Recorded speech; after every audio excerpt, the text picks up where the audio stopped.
Good morning, good afternoon, and good evening. Welcome to ACEDS Blog Live. I am George Socha, Senior Vice President of Brand Awareness at Reveal.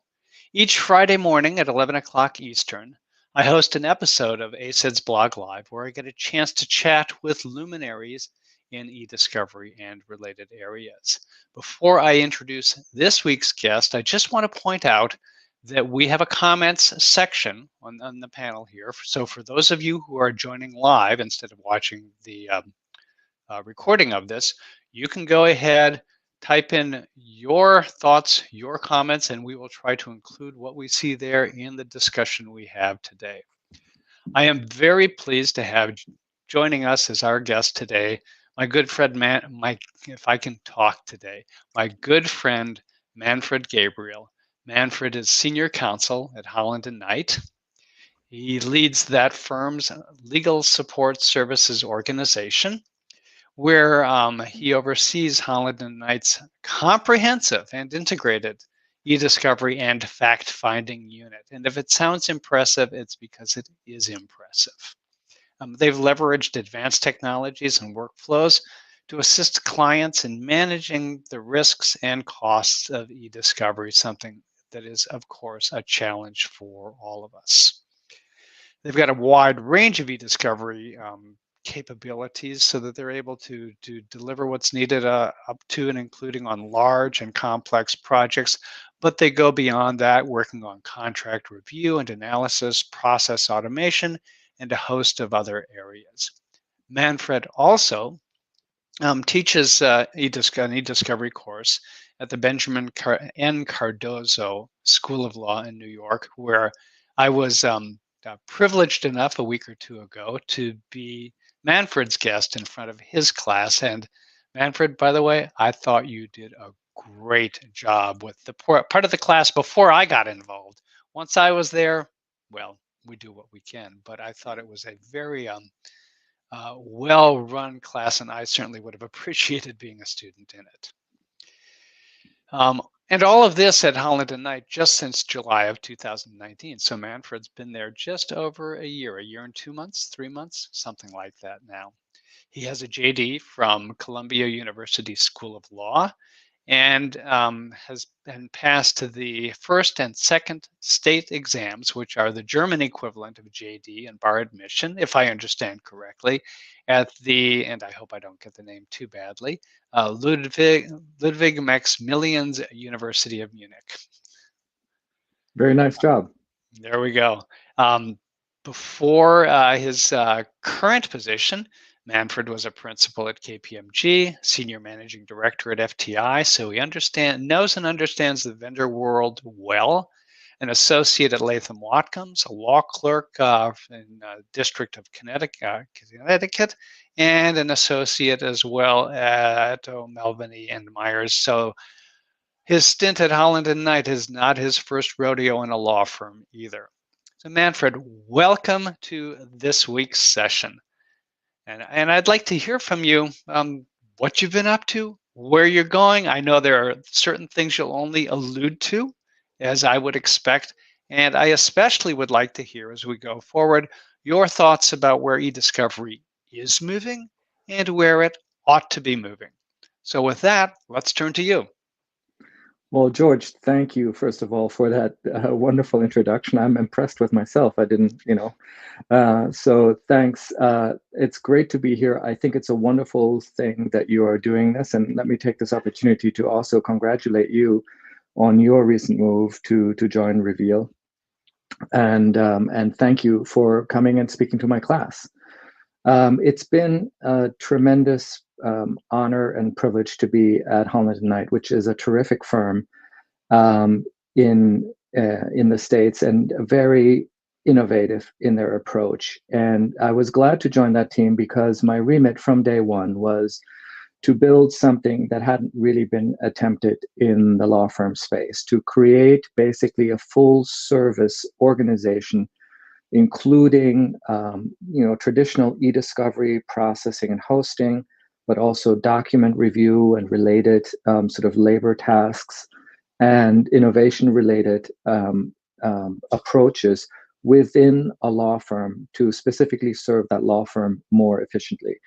And the thinking behind that is that what we're trying to do is to enable litigators to return to their real calling as litigators with full command of the entire process. The world that we've been living in has, for the last 20, 30 years, has been one in which we've relied on a high degree of specialization outside the law firms, in the vendor space specifically, in the provider space, to manage the technical challenges and the labor challenges of the exploding data volumes that we deal with, both in eDiscovery, but also in related areas, for example, contract review and contract abstraction tasks, things like that. So at the same time, we've seen a growth of LPOs, legal process outsourcing organizations, both domestically and abroad, that showed a way forward where we could take many tasks that traditionally had been handled within the law firm and handle them at a higher quality, more efficiently, with a specialized team and sort of modern approaches to project management, process management, process improvement, things that law firms are coming around to embracing, but haven't been traditionally part of the way that lawyers think about their own work within the law firm. So, first of all, yours is not the first firm to attempt to, I'll put it simply, bring eDiscovery in-house. It sounds as if you're trying to do some things you think others haven't tried or been so successful at. Can you give me some ideas to what those things look like? Yeah, I'm happy to do that. And there are some differences here in the approach that we've chosen, right? We're running this within Holland and Knight. We consider it a core function of the law firm, a core service to provide to our clients that we want to have the degree of control and oversight and involvement in that we do with all our legal work. So while there are several firms who have brought eDiscovery in-house, as you've said, when you look closely, many of those law firms have actually spun out eDiscovery services and related services into subsidiaries, right?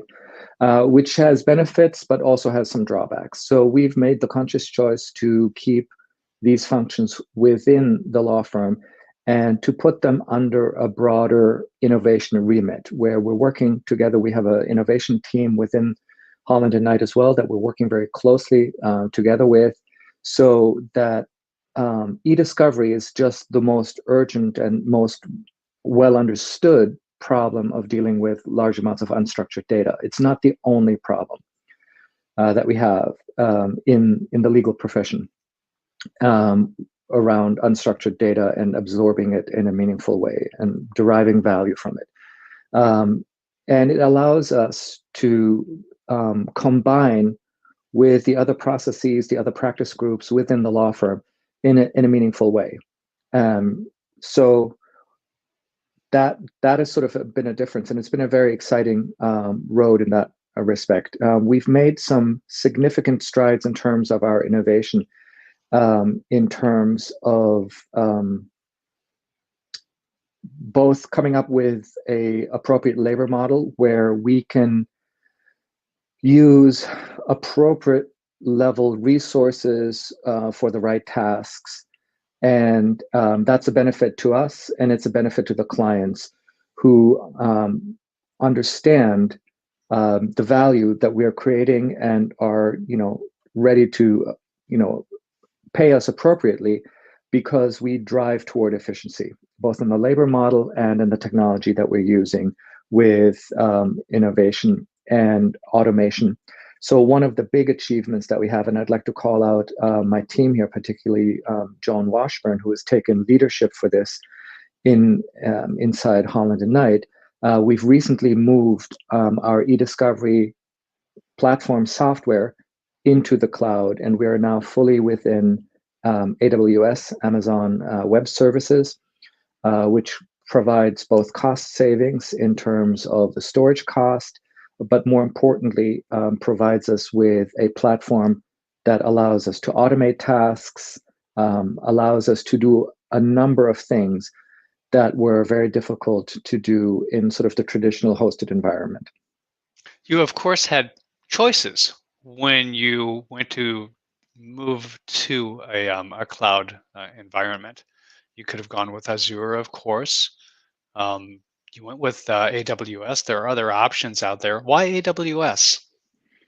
So I think that was a long process for us to take a look at and evaluate whether we wanted a tool-based cloud, whether we wanted a general service cloud, which one, Azure or AWS, which we would choose.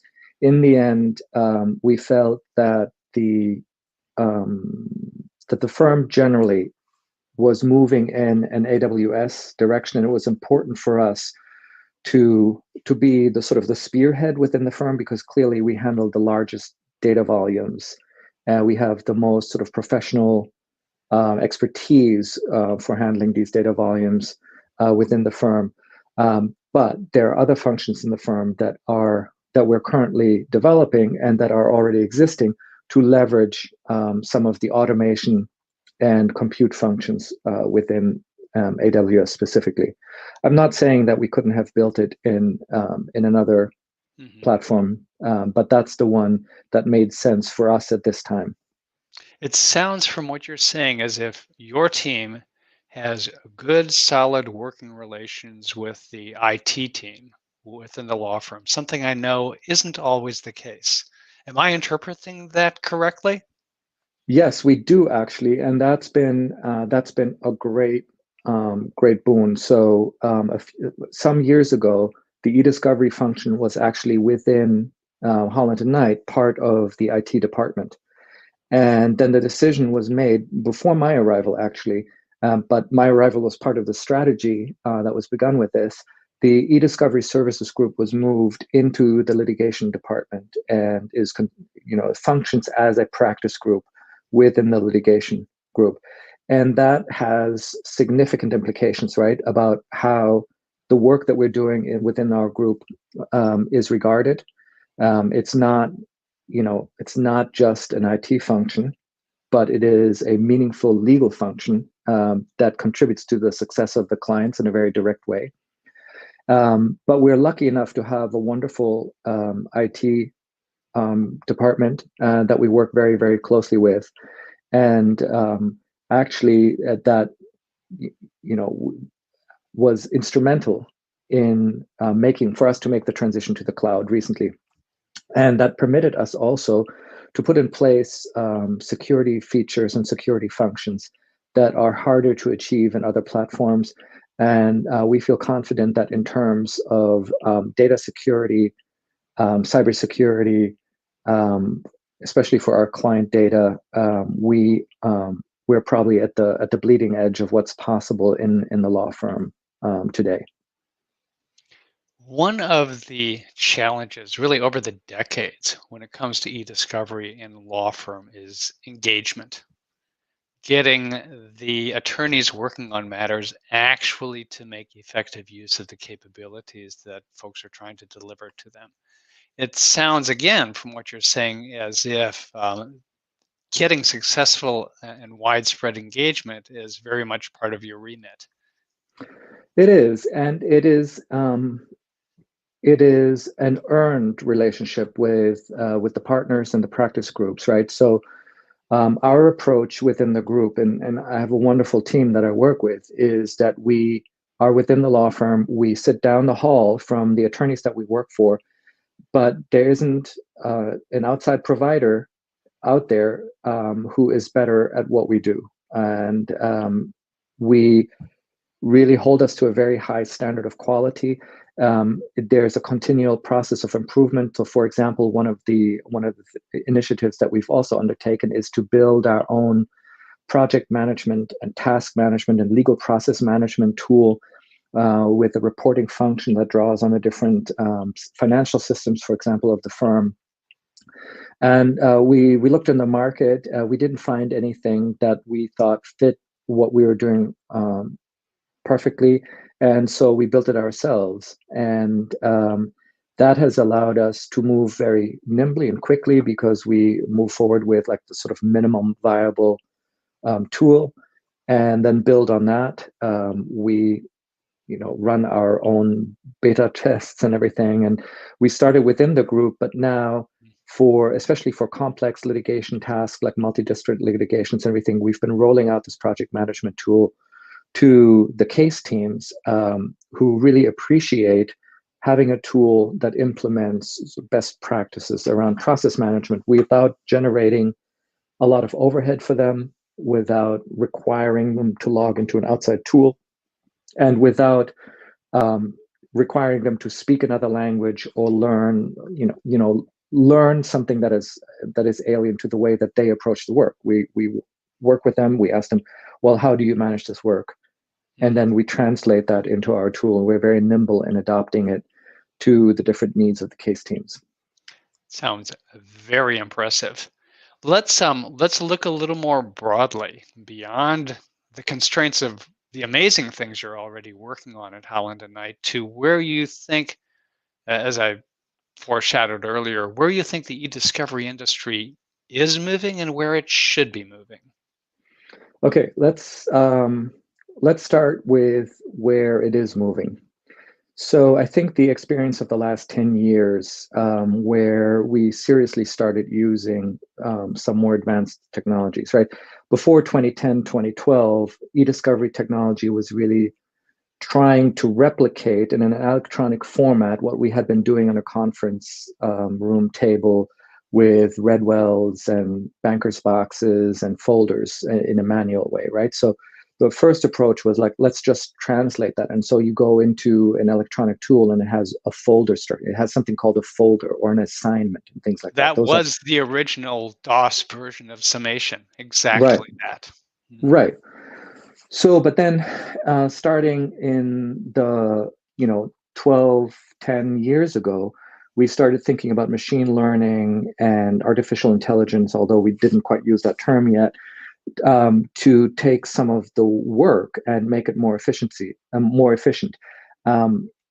But the interesting thing is that really the progress in the tools could not keep up with the explosion of the data volumes. So even though we were paddling faster and faster in terms of innovating in the space, the stream that we're trying to swim against seemed to be getting stronger and stronger. And that's simply because of the overwhelming amount of data that we now routinely deal with. But I think that we are at a point now where we can see that this is about to change and where the tools are going to be sufficiently powerful that we can absorb large amounts of information in a productive way, and that we can envision, and this is the world that we are working toward within Holland and Knight, that we can envision a world where the attorneys feel again completely connected to their case, to the information in their cases, where we have the tools and the workflows in place enabling the litigators themselves to connect with the fact development rather than outsourcing a significant part of their cases, the discovery part, to somebody else, and then sort of in a second phase thinking about deposition preparation, trial preparation, fact development, and everything, which for the last years in the American legal field has been almost regarded as a separate endeavor from what we typically call e-discovery, which is getting through huge piles of electronically stored information and creating a production to the other side. So where should it be? What should it look like? Well, I think that's what it should look like, Yeah, okay. right? But I think there are still some areas that we need to clarify in the industry to get there. And I think we still have a very mushy conception of e-discovery specifically, where we're not rigorous about defining what are the different aspects of the work that we're doing and what are the appropriate workflows and tools that we're using, that particularly the computer-based tools, machine learning tools, concept clustering tools, and so forth, text analytics tools, or automation tools.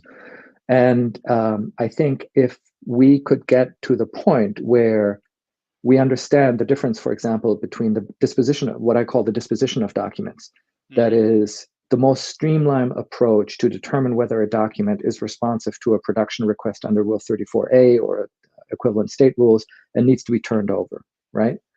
Versus a information protection tasks. What are the most efficient tools to identify protected information within large document sets, and identify them so that they can be redacted or can be isolated, right? Whether it's PII or PHI, personally identifiable information or protected health information, whether it's legal privilege, whether it's attorney-client privilege or the work product doctrine that we're talking about. So that's, in my mind, a separate task from the disposition of the documents, right? And getting to that production set as quickly as possible. And the third task that I'm frankly most excited about is what I call the construction of knowledge, or you could call it fact development, which is starting with 1 million, 2 million, 10 million documents that you get from the client and arriving at a set of documents that is small enough that you can use it in a case for depositions and for trial, enter it into evidence for the jury, but that represents the story that counsel wants to tell, so that we're working from the vast amount of data to meaningful information to actual knowledge that we can leverage and that the attorneys can leverage. And I think, returning to the where should we be, I want to be in a place where we automate the routine tasks to the greatest extent possible, where we get to a point where we have some validation procedures for the work that we're doing, and where we give the attorneys working on the case the most direct access to the meaningful knowledge and the documents that show this knowledge within the case. Well, it's a laudable set of ambitions. I think from what you said, you're well on the path toward getting there. A long way to go, of course, for all of us, but I think you are way ahead of many with that. Any final thoughts to share with the audience before we sign off? Yeah, so I think there's some concern about the future of eDiscovery as an industry, right? Have we discovered the magic tool that is going to, first abolish all the lawyers and then, get rid of the eDiscovery field? While I do think that in the long term, a lot of the work that was traditionally done within the law firm and for the last 20, 30 years has been done by eDiscovery providers and specialists will return into the law firm, there is going to be still a long period in which we depend on the innovation and the great work that the service providers do in our space, both in terms of coming up with the next best thing and with gathering the experience and digesting the experience that they have from working across many law firms and many types of cases. So I think that's a tremendously valuable contribution to the field, and I think it's going to continue to be an economic driver in the space for many years yet. So I think if anybody's concerned about eDiscovery going away, I think you're 10, 20 years ahead of the curve there. Okay, Manfred, thank you very much. Manfred Gabriel, for any of you who missed the introduction, is senior counsel at Holland & Knight, where he, to put it succinctly, heads up all their eDiscovery activities and so much more.